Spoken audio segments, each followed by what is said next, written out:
Hvaljen Isus i Marija. Evo, za vrijeme misije, na početku same misije, došao mi je veliki osmijeh na lice, jer uživam u ambijentu. Ptičice čuju se, lete, a dole na ovoj livadici djeca trču za kozlićima. Ja govorim, mogu zamisliti da je negdje oko nas Isus i da navješta Božju riječ. I ono, svi ga slušaju. Zanimljiv je, pun duha. Njegova riječ dotiče ljudska srca, ozdravlja, sve živo mijenja. I veli mi velečasni Marijan, samo nam još fali tu neki križevac. Ne valja patiti od brojeva, ali ja se nadam da će nam i ova tamo livadica gdje se ove kozlići igraju biti mala, možda za koju godinu. Ako Gospa još više blagoslovi, stvarno je lijepo vas vidjeti ovdje. Prvo čitanje nam kaže da će Bog izliti duh milosni i molitveni na svoj narod.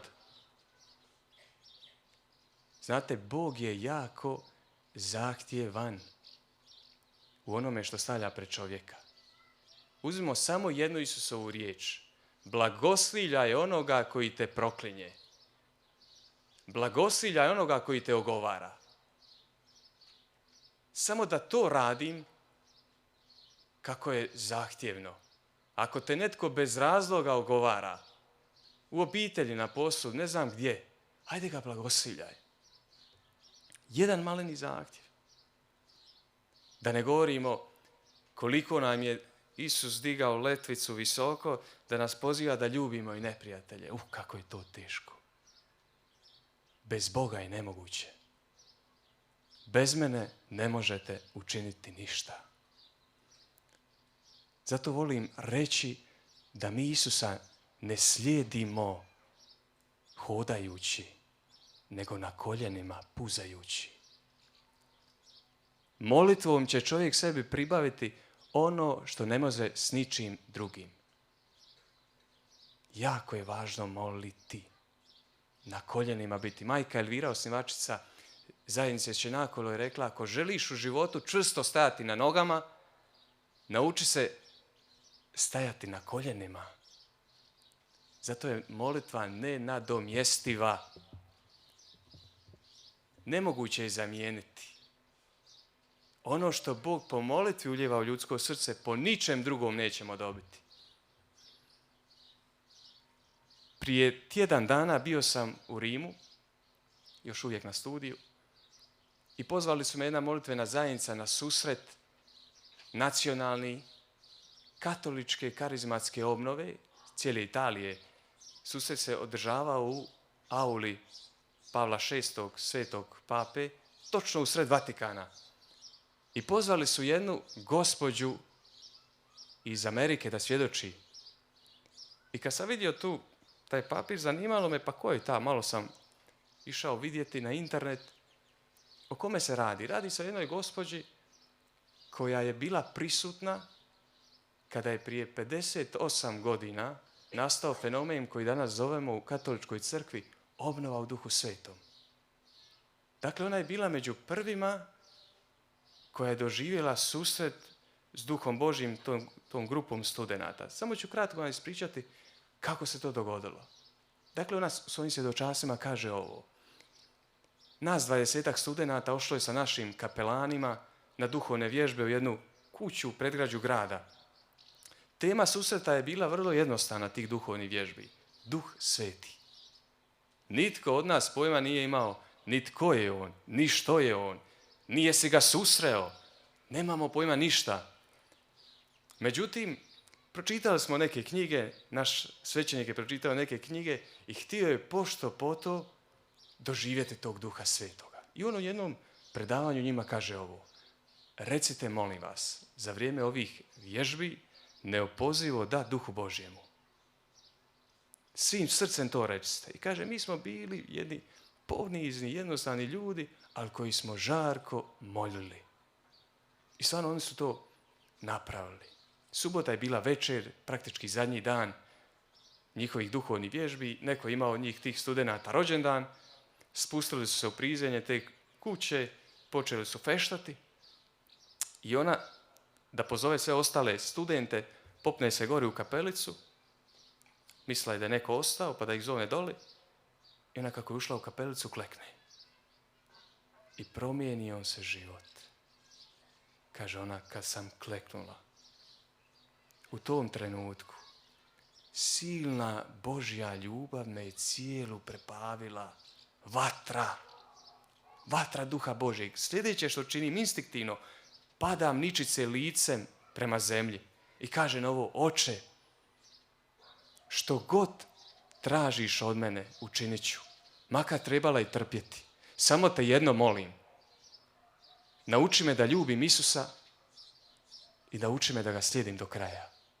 Samo te to molim.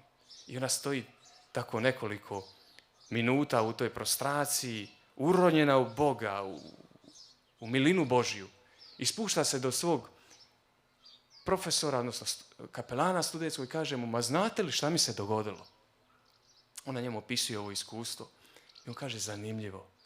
20 minuta prije tebe došao jedan mladić, rekao mi je isto to. Stoje tu dvije djevojčice kraj nje, kolegice. Kaže, pa što je bilo? Ona kaže, dođite sa mnom gore. One odu gore u kapelicu, kaže ona, Gospodine, ono što si upravo meni učinio, učini, molim te, i njima. Za 20 minuta partije se premjestio iz prizemlja u kapelicu. Njih 25 studenata tada doživljavaju iskustvo duha Božjega, vatru Božju. Prošlo je 58 godina od toga. Njih 25. Znate li koliko danas katolička karizmatska obnova u Duhu Svetom broji članova? Preko 120 milijuna. Onda mi je došla, ovako jedna slika, znate ono kad je predivna najveća noć kad slavimo uskrsnog bdijenja na Veliku subotu, pa kad je crkva tamna i ulazi uskrsna svijeća i onaj ko prvi zapali od vjernika odmah drugome daje. I za sekund crkva svijetli. Sad zamislite, čovjek koji je bio zahvaćen Bogom, kako je prenio to svjetlo jednom, drugom, trećem, 120 i nešto miliona. A vidite koliko je nas ovdje. Kada bi isto tako radili to, samo malo pripalili na nekog drugog. Koja predivna, privilegirana stvar. Biti prijenosnik svjetla Božjeg drugom čovjeku.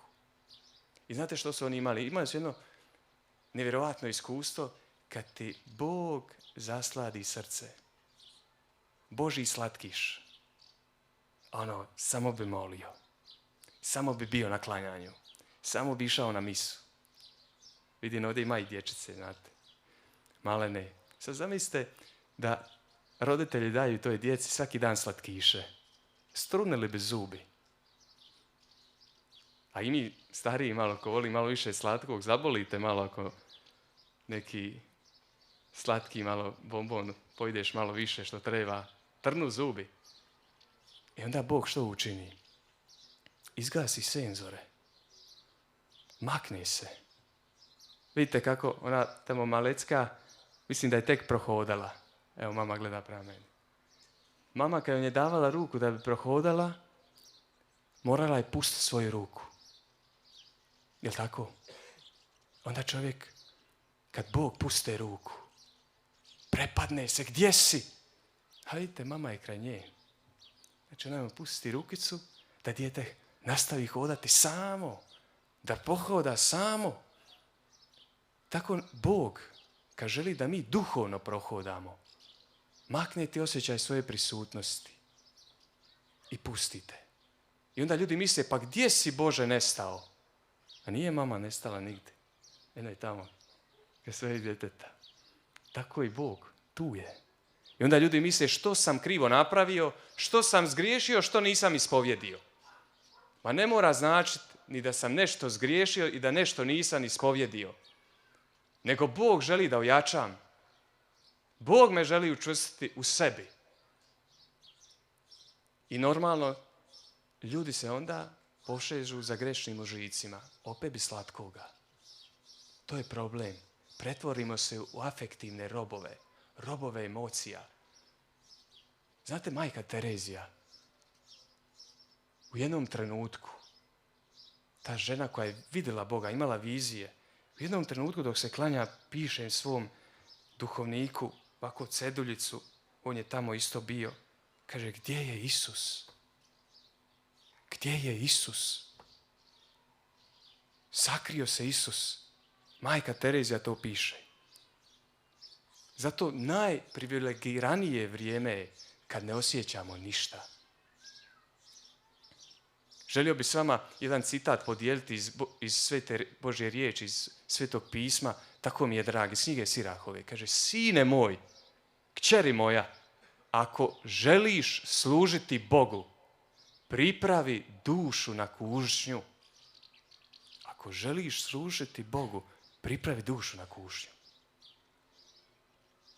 Ne nagli kada napast dođe. Učvrsti svoje srce, budi jak. Ne nagli kad napast dođe. Prioni se uz Boga i ne odmeći se od njega. Zamislite da ponavljam ove riječi kad nam dođe kušnja, napast. Prioni svoje srce uz Boga. Ne odmeći se od njega. I sad jedan jako važan citat. Prihvati i primi sve što te stigne. Prihvati, primi sve što te stigne. I ne budi nestrpljiv u nestalnosti svoje bijede. Kao što se zlato kuša u vatri, tako odabranici Božji u peći poniženja. Vjeruj u Gospodina, on će ti pomoći. Vidite, kad samo jedna Božja riječ to učini, kad bi se čovjek na ovo oslonio svim srcem, kao što se ja sad oslanjam na ovaj ambon, osloniš se na tu riječ. Kad ti dođe, ponavljaš, ne odmeći se, budi jak. Gospodine, vjerujem u tebe, ti ćeš mi pomoći. Znate, mi ne znamo koga Bog može od nas ovdje, se voli malo našaliti i reći pribaciti u 6. brzinu, pa za sekund posvetiti. A znate kako se to događa? Ako nam Bog stavi križ na leđa, drugačije se ne možemo posvetiti. Kad Isus kaže ove riječi, ko hoće ići za mnom, neka se odrekne samog sebe. Neka danomice uzima svoj križ, neka ide za mnom. Tko hoće život svoj spasiti, izgubit će ga. Tko izgubi život svoj poradi mene, taj će ga spasiti. Znate, možemo biti stavljeni doslovno u ovo, da biram spasiti život svoj na zemlji ili izgubiti život svoj na zemlji, ali dobiti vječni. Slušao sam jednu ženu koja je rekla, mnogo puta sam ja slušala svjedočanstva osoba koji su teško bolesne, ali kao da se to nije ticalo mene, jer nije. Ali kad sam ja teško obolila, onda ti ove riječi postanu stvarnost. Primijeniti evanđelje u život je jako zahtjevno, ali jako slatko. Jednom jedan svećenik rekao, slijediti Isusa je najteži put, ali i najslađi put. Znate, jedna žena iz Italije, ovo je on je evanđelje stavio Isus predanju. Bila je doslovno prisiljena izabrati svoj život ili život djeteta. I ona je izabrala život. Spasila je život, ali ne svoj, nego život djeteta. Rodila je prvo dijete, imala je neke deformacije, vrlo brzo je umrlo. Rodila je drugo dijete, ista stvar, vrlo brzo je umrlo. Začela je treće dijete i otkrio joj se karcinom. I bila je pitana, liječenje ili tvoj život ili život djeteta, biraj. I ona zabire život djeteta. Kada je rodila to dijete potpuno zdravo, već je stvar bila preodmakla. Nije više bilo pomoći, terminalna faza raka. I što vam ona radi tada? Odlučuje svome sinu napisati pismo. Ja sam to uzeo, to pismo, i želim ga samo kratke djeliće podijeliti s vama. Dakle, ona piše svom sinu koji je upravo navršio 1 godinu dana. Predragi Franči, Francesco se zove, predragi Franči, danas navršavaš godinu dana i pitali smo se ja i tvoj tata što ti možemo pokloniti. Da bi to trajalo godinama i tako smo odlučili napisati ti jedno pismo. Bio si jedan veliki dar u našem životu, jer si nam pomogao da gledamo iznad naših limita. Kad su nas doktori htjeli preplašiti, tvoj život tako krhak, davao nam je snagu da idemo dalje. Svrha našeg života je voljeti. Biti uvijek spremni učiti voljeti druge, kao što nas Bog uči. Ljubav nas troši, ali lijepo je umrijeti istrošen poput svijeće koja se ugasi kad postigne svoju svrhu. Što god budeš radio, sine, imat će smisla ako bude u korist vječnog života. Ako istinski voliš, primijetit ćeš činjenicu da ti ništa ne pripada, jer sve je jedan dar. Sve što imaš, sine, ne pripada ti nikada. Dar je to koji ti Bog daje, da ga možeš učiniti plodnim. Ne obeshrabri se, sine, nikada. Bog ti ne oduzima ništa. Ako ti oduzima, to je samo zato što te želi darovati nešto puno, puno više. Zahvaljujući Mariji i Davidu, tvojoj seki i braci, ja i tata smo se zaljubili još više u život vječni. Prestali smo imati strah od smrti. Dakle, Bog nam je uzeo samo da bi nam darovao još veće, otvorenije srce da prihvatimo vječnost već u ovom životu. Ti se zoveš Francesco, upravo zato što nam je Sveti Franjo promijenio život. Nadamo se da će i za tebe biti uzor. Lijepo imati primjere u životu koji te posjećaju da se može očekivati najveća sreća već ovdje na zemlji kad si s Bogom. Znamo da si poseban, da imaš jedno veliko poslanje. Gospodin te je želio od uvijek. Pokazat će ti put koji trebaš slijediti. Ako mu otvoriš svoje srce, sine, vjeruj mi, vrijedi. Mama Chiara i tata Enrico. Vidite, ovo je baština koja se ostavlja djeci. Ne milioni, stanovi, kamioni, ne znam ni ja što. Ako Boga ostavimo, sve si ostavio. Ako Boga ne ostaviš djetetu, ništa nisi ostavio. Kada je njezin muž na smrtnoj postelji prišao njoj i pitao je: ženo, kako si? Jer ti svada križ. Znate šta mu je odgovorila? Jako mi je svada Gospodinov križ.